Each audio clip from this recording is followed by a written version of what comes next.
YS Vijayamma కుమారుడు జగన్మోహన్ రెడ్డిని ఆలింగనం చేసుకుని కంటతడి పెట్టారు.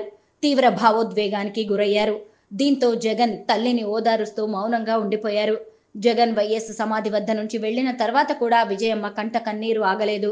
కుమారుణ్ణి చూస్తూ అలాగే కన్నీటితో ఉండిపోయారు. పక్కనే ఉన్న విజయమ్మ సోదరుడు మాజీ ఎమ్మెల్యే రవీంద్రనాథ్ రెడ్డి ఆమెను దగ్గరకు తీసుకుని ఓదార్చడం కనిపించింది.